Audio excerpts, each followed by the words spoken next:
concept of environment. Each and every living organism has a specific surrounding or medium with which it continuously interacts, derives its sustenance, and to which it is fully adapted. This surrounding is the natural environment. The word natural environment brings to mind broad aspects of landscape, such as soil, water, desert, or mountains, which can be more exactly described in terms of physical or abiotic influences such as differences in moisture, temperature, texture of soil, and air quality. It also includes the biological or biotic influences in the form of microbes and animals. Thus, environment is defined as the sum total of living and non-living components, influences, and events surrounding an organism. Let us begin by asking, what is environment? Environment is derived from French word environ, which means to encircle or surround, while ment means auctioning, i.e., environment is the interaction between organism and the nature. For humans, there are several kinds of environment, such as home environment, business environment, political environment, and so on. But we are going to discuss only about natural environment: air, water, land, plants, animals, and other organisms. Any individual in nature interacts with its environment, influences it, and in turn is influenced by it. Thus, environment is the sum total of air, water, and land interrelationship among themselves and also with the human beings, plants, animals, and other organisms. The most significant attribute of the effect of environment on life of an organism is the interaction of environmental elements.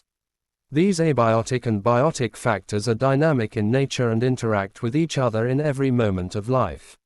No organism can live alone without interacting with other organisms, so each organism has other organisms as a part of its environment. You must be aware that all animals are directly or indirectly dependent upon plants, basically the green plants that manufacture their own food. Plants also depend on animals for a few things, such as pollination of flowers and dispersal of fruits and seeds. Let us try to understand the concept of environment with an example. Refer Fig. 1.1. Can you identify the environment of a carp fish in the pond? Its environment consists of abiotic components such as light, temperature, and water, in which nutrients, oxygen, other gases, and organic matter are dissolved. The biotic environment consists of microscopic organisms called planktons, as well as aquatic plants and animals, and decomposes. The plants are of different kinds, such as floating, submerged, and partly submerged plants, and trees growing around the edge of the pond. The animals consist of insects, worms, mollusks, tadpoles, frogs, birds, and various kinds of fishes. The decomposes are the saprotrophs like bacteria and fungi, hawk, butterflies, leeches, water stiders, beetles, phytoplankton, roundworm, flatworms, ducks, crayfish, saprotrophs, zooplankton, stickleback, freshwater clams. Fig. 1.1. Environment of a carp in a pond. Till now, you might have realized that the environment is not static. The biotic and abiotic factors are in a flux and keep changing continuously. The organisms can tolerate changes in environment within a certain range called range of tolerance. Components and types of environment. After discussing about the concept of environment, in this section, we will discuss about components, types, and significance of environment. Components of environment. Broadly, the environment comprises of abiotic, non-living, and biotic, living, components. Some examples of abiotic and biotic components of environment are listed below in table. Table 1.1. Components of environment. Abiotic components. Biotic components. Light, plants, precipitation, animals including humans, parasites and micro, humidity and water, organisms, temperature, decomposes, atmospheric gases, seasonal changes, topography. The physical components set the condition for the survival of the biotic components, which in turn take care of the maintenance of the environment. Linkages among components of the environment are pathways for the flow of energy and cycling of materials. For example, green plants obtain essential resources from the physical realm, water and minerals from the soil, carbon dioxide from the atmosphere and light energy from the sun, and manufacture their food. Animals depend on plants and other animals for their source of food. We, the human being, in turn harvest the land and the seas for our food, and obtain minerals and fuel from the Earth's crust. We will learn more about these later in this course. Types of environment. Recall the definition of the environment, and consider a fish living in a natural pond, which we have already discussed in the previous section. Its external environment will be the water in the pond which it primarily inhabits. The water would contain nutrients, oxygen and other organisms that the fish requires to sustain its life. As opposed to the external environment, the body cavity within the fish provides an internal environment quite separate from the outside environment. The body's surface acts as an exchange barrier between the internal and the external environment of the fish. The internal environment is relatively stable as compared to the external environment. However, illness and injury or even environment stress can upset it. But when the cause of the disturbance is removed, the internal environment comes back to its original condition. The pond which the fish inhabits is its natural environment. The abiotic factors of the pond, like light, temperature, depth, nutrients, and dissolved gases, will provide the life-supporting chemical and physical factors for the fish. The other living organisms inhabiting the pond, like bacteria, insects, worms, mollusks, tadpoles, frogs and aquatic vegetation, could be food for the fish. Examples of such natural environments on land include forests, grasslands, savanna and deserts. So far we have discussed only the natural environment, but there are several components of environment which are created by humans, like crop, fields, cities and industrial spaces. Fig. 1.2. These are places made artificially by humans through planned manipulation. For example, let us consider a city. The city environment is totally created by human beings. One of the most important components, water, is not taken from streams directly but is first filtered, purified and then used for drinking and other municipal purposes. The metabolic waste and garbage are not disposed of locally but are carried for treatment or dumping to a remote place, away from the city. Food for the people in cities often comes from rural areas. An environment made by humans results in the consumption of excessive amounts of materials and energy, necessitating care, supervision and management. Significance of the environment for life. Whatever type of environment organisms inhabit, they all need life-supporting elements for their survival. These include air that they breathe, food and water they take in, and shelter either as natural, like caves and tree holes, or as artificial dwellings, like houses. Environment is the only source that provides these life-supporting elements. We make use of the land for cultivating crops. Soil provides nutrients needed for the growth of plants.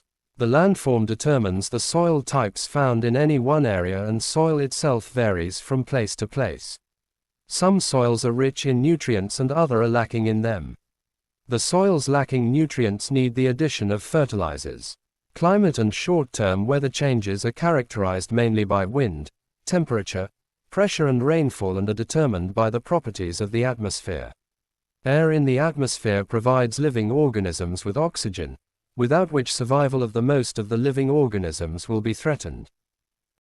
Natural environment. Oceans, lakes, ponds, rivers, forest, grasslands, deserts, etc.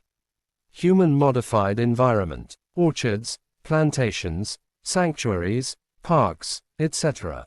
Human-made environment. Industries, cities, towns, crop fields, artificial lakes, dams, etc. Fig. 1.2. Examples of different types of environment. Human-environment relationship. As we know from the previous section that all living beings are dependent upon their immediate surroundings for their sustenance and survival. There are two distinct situations observed if we trace the history of human civilization. The first situation is that human being adjusted or adapted to the prevailing environmental conditions. Those who could not adapt or adjust perished. Similar situations can be observed amongst plants and animals also. As human civilization progressed, people developed knowledge, skill and technology to subjugate nature. This happened faster after Renaissance and Industrial Revolution. It has improved standard of living as well as made human life comfortable. However, this has leads to irreparable damage of environment and threat to the human society as well as survival of the planet Earth. Therefore, it has been realized that there should be a balance between development and protection of environment. This approach is best expressed as sustainable development, which we will discuss in detail in the next section. But now, let us consider the various approaches to human-environment relationship, i.e. determinism, possibilism and environmentalism. Determinism. This concept was developed by German geographer Friedrich Ratzel, which was further expanded by Ellsworth Huntington. This approach is based on the concept of nature controls human, or Earth made human. This is also known as environmental determinism. According to this approach, human being is largely influenced by nature. In fact, the determinism states that human being is subordinate to natural environment because all aspects of human life such as physical, health and well-being, social, economic, political, ethical and aesthetic not only depend on but are dominantly controlled by the physical environment. Possibilism. This term was coined by the French historian, Lucien Febvre.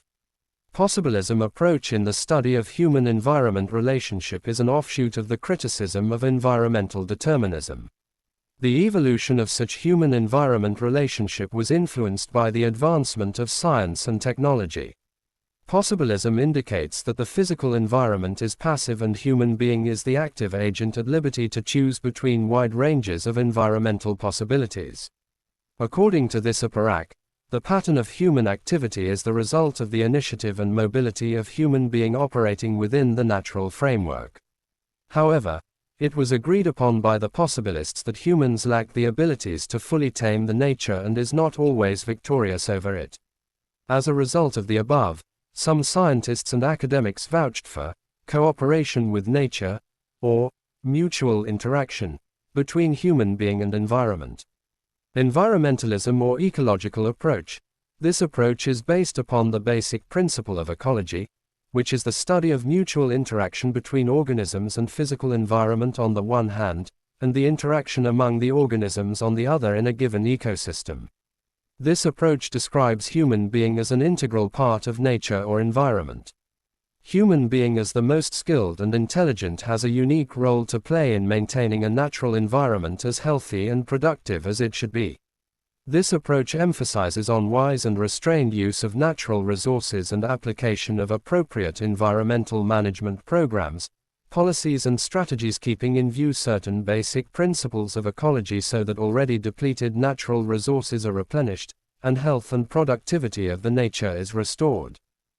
The ecological approach is best reflected in the concept of sustainable development, which we will discuss in the following section. Concept of sustainability and sustainable development. The concept of sustainable development was formally defined in the report titled, Our Common Future.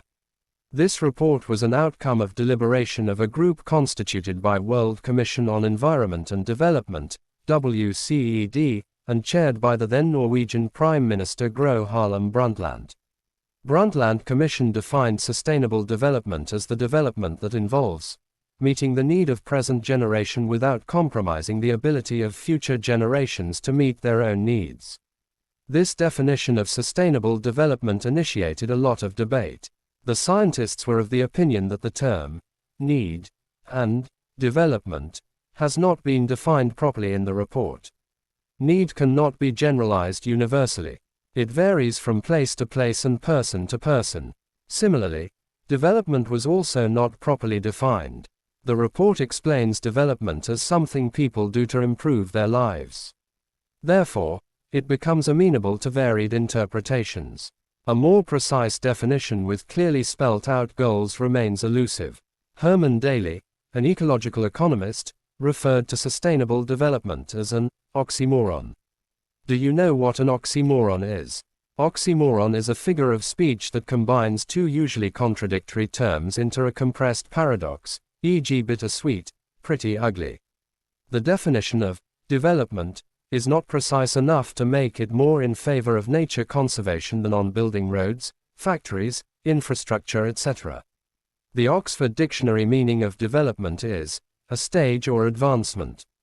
On the other hand, sustainability is the capacity to endure. The word sustainability is derived from the Latin sustinere, tenere equals to hold, sus equals up. Dictionaries provide more than 10 meanings for sustain, the main ones being to maintain, support, or endure. Furthermore, as has been pointed out by Michael Redcliffe, the sustainability discussion has gradually, over the years, moved almost imperceptibly away from human needs to human rights. Therefore, sustainability refers to a process which can be continued indefinitely without depleting the resource base on which it depends. Therefore, it is the practical goal towards which our interaction with the natural world should be directed. The guiding principles of sustainability cut across ecological, economic, social and cultural dimensions. The concept of sustainable development is now well accepted at international, national and local levels. This has been emerging as a strong alternative model of development after a long debate and discussion since Rio Summit in 1992. Sustainable development means different things to different people. There are three important disciplines traditionally concerned with the processes involved in conceptualizing sustainable development. The discipline of economics is mainly concerned with growth, efficiency and the optimum use of resources. On the other hand, sociologists mainly focus on human needs and on concepts like equity, empowerment and social cohesion. Ecologists show the greatest concern for preserving natural systems, for living within the carrying capacity of the environment, and for dealing efficiently with pollution. Today, this sectarian approach to development adopted by the above-mentioned disciplines have been rejected. Now, it has been argued that sustainable development will be achieved where the concerns of these three groups are addressed in a holistic manner, as shown in Fig. 1.3. Fig. 1.3. Three pillars of sustainable development. Environment, air, land, water, biodiversity, climate, minerals, energy, waste management, resource management, property rights, full cost accounting, liability, regulations, food, shelter, clothing, recreation, culture, social, sustainable development, production, processing, marketing, transportation, investment, development, communications, consumer awareness, community development, food safety, economic. It has been said that sustainable development is an ideal which no societies today have achieved anything resembling it. Nevertheless, as with justice, equality, and freedom, it is important to uphold sustainable development as an ideal, a goal toward which all human societies need to be moving. For example, policies and actions that reduce infant mortality, increase the availability of family planning, improve the air quality, provide more abundant and pure water, preserve and protect natural ecosystems, reduce soil erosion and reduce the release of toxic chemicals to the environment, all move a society in the right direction, toward a sustainable future. To achieve this desired goal, societies have to make certain transitions which are very much essential. There is a broad consensus on the following transition to make future societies. A demographic transition, from a continually growing population to one that is stable. A resource transition to an economy that is not solely obsessed with growth, rather relies more on nature's income and protects ecosystem capital from depletion. A technological transition from pollution-intensive economic production to environment-friendly processes. A political, sociological transition. A community transition. Priority areas for achieving sustainable development. 1. Slow down population growth. This is essential for addressing all the other priority areas. 2. Reduce poverty, inequality and third world debt, improving health, longevity and literacy, increasing employment, etc. This is important for curbing the loss of species, the extent of land degradation and water pollution. 3. Make agriculture sustainable. This includes reducing soil erosion and decreasing the use of harmful agricultural practices. This is important for curbing the loss of biodiversity, land degradation and pollution. 4. Protect forests and other habitats. This includes reforestation and afforestation of wastelands, protection of other living resources, control greenhouse gases and ozone layer depletion. This is important for reducing air pollution, land degradation, depletion of energy and minerals. 5. Make water and energy use sustainable. This includes improved energy efficiency, conserving energy and developing renewable energy resources. This is important for reducing air pollution, land degradation, depletion of energy and minerals. 6. Make water use sustainable. This includes improving the efficiency of water use and protecting water quality.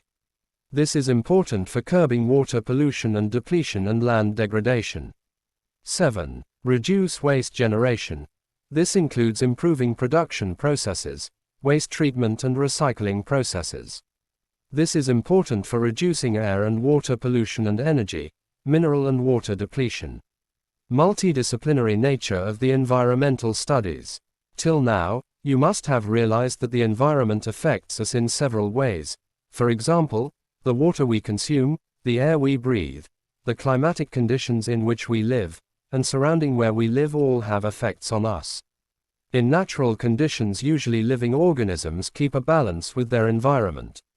Humans in many ways have personalized the environment according to their need with the help of skill and science, but in doing so we have disrupted the fragile, intricately woven web of life and life-supporting systems.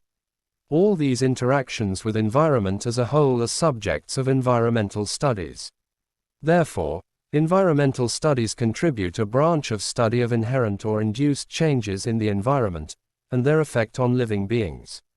Environmental studies cover a large domain of knowledge which deals with every concern that affects an organism.